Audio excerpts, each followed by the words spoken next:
Jay-Z in trouble as Diddy turns him in during confession. Jay-Z. You want to know why there's no vindication for me? Because for 4 years, I've been screaming, not just Diddy, but Diddy and Jay-Z are monsters. And the victim-making machine kept going on. Jay-Z has been notable by his silence since these charges were brought against Diddy. Why do you think that is? Because that's what he does. He starts little fires everywhere, forces everyone involved to go and carry water while he sneaks away without a response. That changes now, Sean. You must respond. You have no choice. Harvey Weinstein, Jeffrey Epstein, Robert Kelly, Sean Combs have one person in common, professionally and privately. Sean Carter. This has been a fist of tyranny that has been punching through. What are your thoughts after hearing the indictment yesterday? Good morning, Brian and Natalie. I got to tell you, my thoughts reading the 14-page indictment yesterday were that there are a lot of people in Hollywood who are probably worried about which Diddy parties they were at. You won't believe what happened in court today. Jay-Z, who used to look up to Diddy, just dropped some major bombshells. He revealed secrets that could completely rock the music industry. Diddy's reaction when Jay-Z started talking? He looked like he'd seen a ghost. Word on the street is, Diddy took a huge hit in front of everyone, and now everyone's asking, what did Jay-Z know about Diddy that was so shocking, he had to spill the beans? I would say this, it's kind of funny to me, man, is that Diddy used to hate Jay-Z. He hated Jay-Z enough when he was trying to get Ja Rule to go at Jay-Z. This is back in the early 2000s. And one day, Ashler, Kushner, Diddy, and myself went to a Nets game and we met Jay-Z.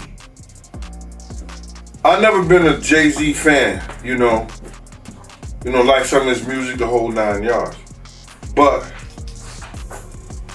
when we went over to the, I think that was Prudential Center in Newark, and him and Puff met up, it was strange to me. Because I remember what Puff was trying to do.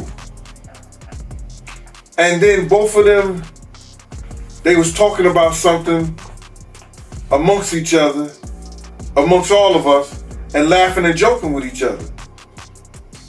Then over the years, I see them giving garden parties. You understand what I'm saying? You could tell that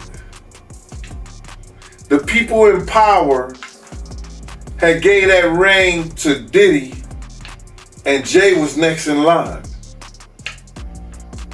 So to separate him, when in fact,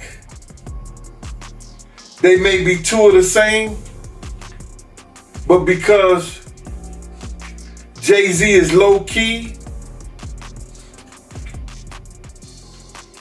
that low-key sneaky shit, and Diddy is, and was, rambunctious,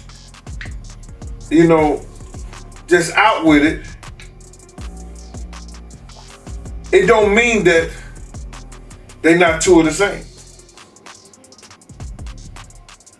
One just a little quiet with his shit. What happened at the basketball game? When they ran into, you guys ran into Jay-Z? They were just talking. They was talking amongst each other about their little white girls. They little skinny white girls. And I mean, did Diddy always say negative things about Jay around you? The time he was trying to get Ja Rule to go at Jay, yeah. He was. They worked it out. Was there a reason behind it? I couldn't tell you the reason behind it. It was just It's probably because Big had died. I don't know what it was, man. I don't know why he wanted Ja Rule to go at Jay. I guess if he kept them beefing or kept them into some bullshit, he could rise up in between both of them. You know what I mean? Yep. It definitely was some snakes. Remember when Jay-Z was just Diddy's sidekick? It feels like ages ago, like flip phones and MySpace days. Back then, Jay-Z was just another hungry rapper trying to make a name, while Diddy was the undisputed king of hip-hop. Diddy took Jay under his wing, thinking he was shaping the next big star. Little did he know, he was raising a lion. Fast forward to today, and Jay-Z walks into that courtroom like he owns the place, because, honestly, he kind of does. He's no longer just a rapper, he's a billionaire businessman, a mogul who went from selling CDs out of his car to packing out stadiums. The moment he entered that courtroom, the vibe changed. It was like watching a chess master make his first move, and everyone knew the game was about to shift. Now, rumors are flying that Jay-Z's been holding on to some huge secrets for years, secrets so big, it's like buried treasure. But why speak up now? What made Jay-Z turn on his old mentor? Was it money, revenge, or something deeper? The theories are everywhere. Maybe it's a business move, something Diddy did that even Jay couldn't overlook. Others are saying it's personal, the kind of betrayal that turns friends into enemies overnight. A lot of people are saying or asking, is Jay-Z next? Again, Sister Jaguar Wright been talking about this. Jaguar Wright says Diddy better start snitching. Jay-Z is next, calls out celebs who supported Diddy. We are back on the Real Life Productions channel, which I'll leave in the description for you guys to check out more and even subscribe, man. Hey.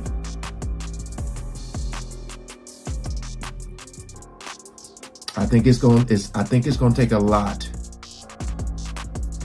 It's going to take a lot to take Jay-Z down.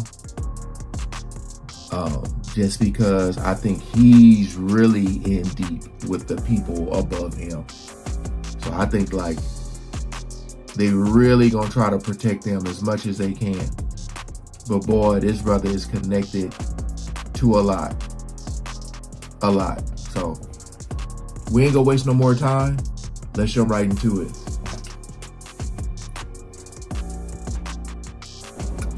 So what are your thoughts on all the his celebrity friends that denounced those allegations and were like, this is false, and you know, liars. They were saying, yeah, should they speak up now? Should they speak up now? I think it's getting a little too late for those who are complicit. For the victims who have been too afraid to come forward because the diddler has been running around with impunity. The diddler. It's time for all of the victims to come forward. But for the people that have been denying it, you know what? Let's not be coy. You know, I am Jaguar. So let's just keep it a buck. Let's keep it a bean.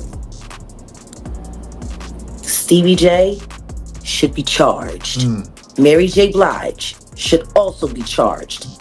Jennifer Lopez should definitely be charged. Should I keep going? I mean, you're hitting it on. Jay-Z should be charged. Khaled should be charged. Rick Ross should be charged.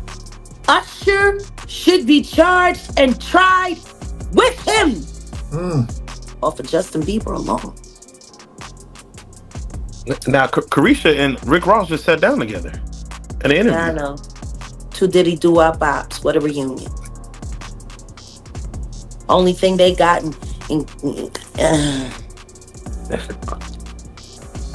Now, will Diddy start snitching? She threw it up. Yeah, he better. He better. But the only thing I'm interested in him talking about is... So I know what she's saying. Like,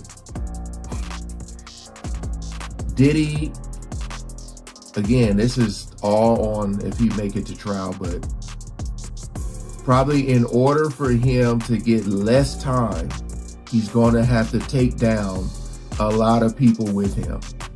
That's the main reason why I said I don't know if it's going to make it to trial.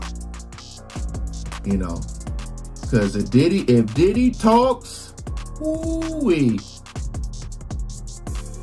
Oh, unless he's like just done, unless he's like, you know, I can't do no 20 years in jail. You know, so like if they say, you know, we're gonna give you 30 years, if you talk, we give you 20. I don't know. I can't do no 20 years. I ain't gonna say nothing. Here's where it gets real. When Jay-Z started his testimony, the entire room went dead silent, like you could hear a diamond earring drop.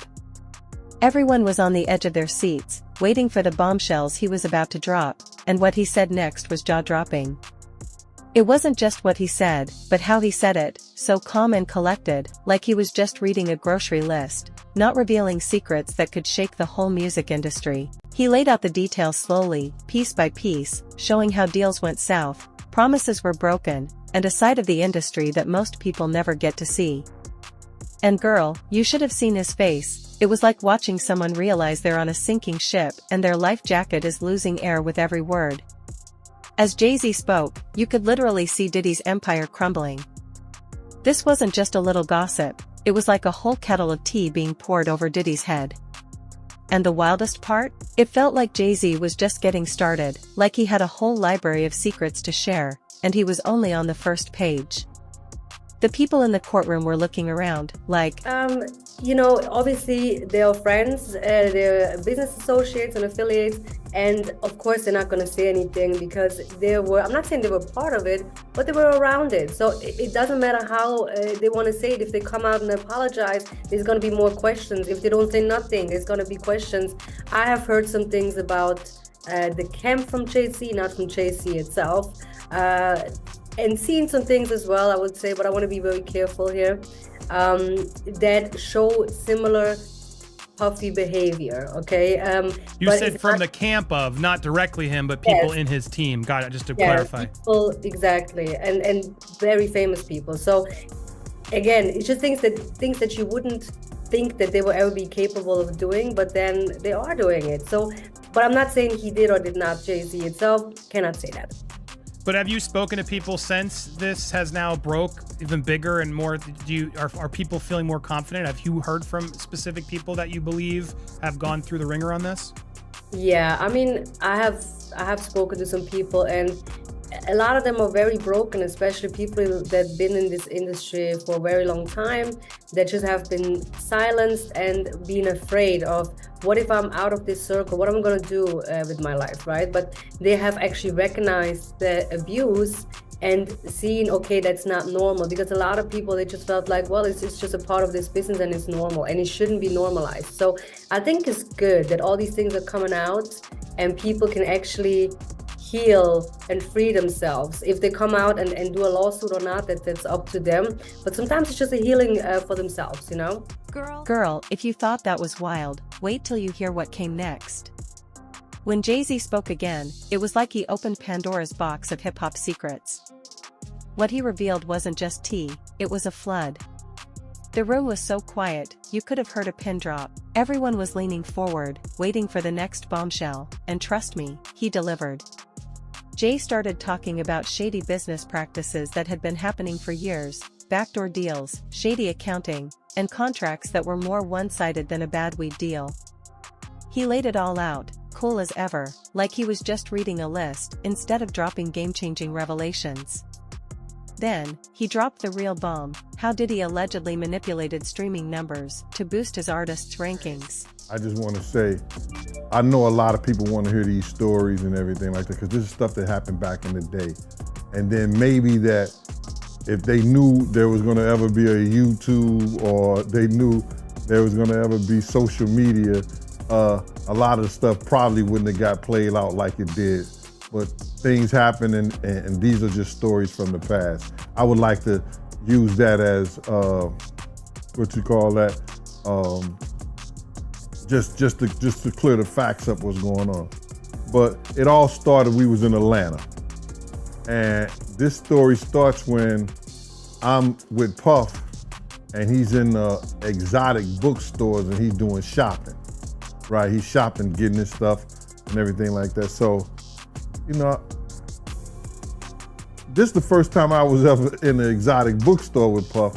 So, you know, I'm giving him his space. He's taking things off the shelves and stuff like that because they gave him a brown paper bag. When they gave him a brown paper bag, he was just putting stuff in there.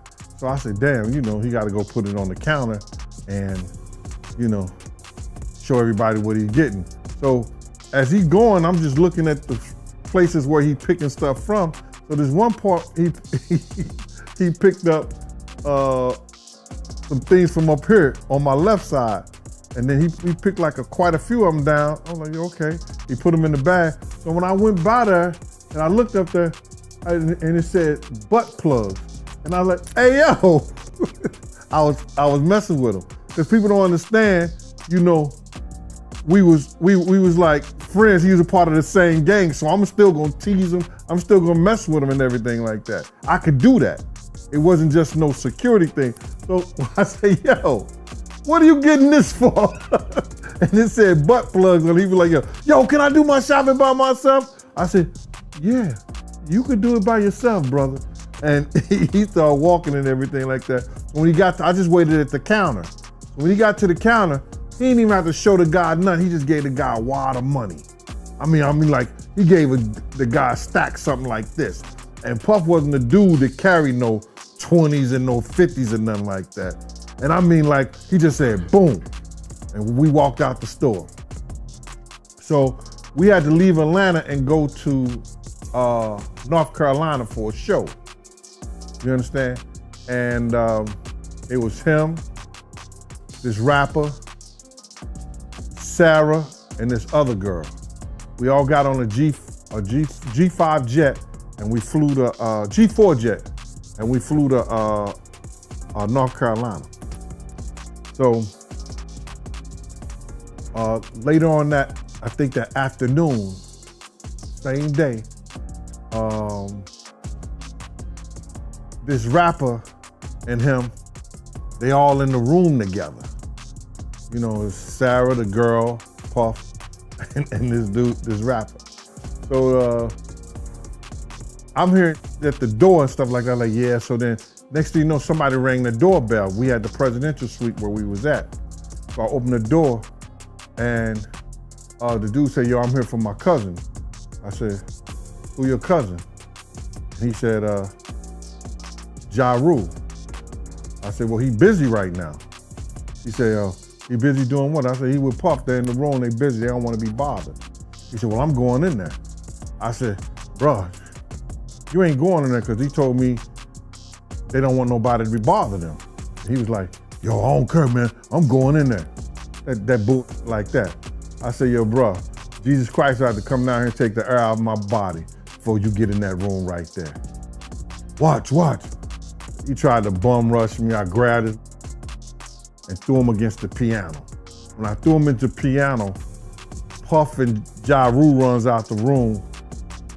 Puff got his towel, Ja grabbing his towel, but they butt the naked. And so then Ja was like, yo, what's going on? Yo, G, that's my cousin. He know me well, you know, and Puff was like, yo, G, what happened? I said, he tried to get in the room. I told him he couldn't get in the room. And he was like, Puff looked at Ja. He said, yo, Ja said, you ain't want to go in that room. There's a lot of freaking going on. So I was like, oh, he said it was a lot of freaking going on. So that was basically that story, man. You know what I'm saying? They went back in the room. Dude felt a certain kind of way, and he left out. So I seen them at the concert the next day, and they tried to, you know, form up against me. But my man Frank was like, I told my man Frank, I was like, yo, Frank, put yourself in that position. Somebody trying to get in the room, and Ja told you don't let nobody get in the room. What would you do? Now, y'all can do whatever y'all want to do, man, but you know I ain't taking no losses. He said, yo, you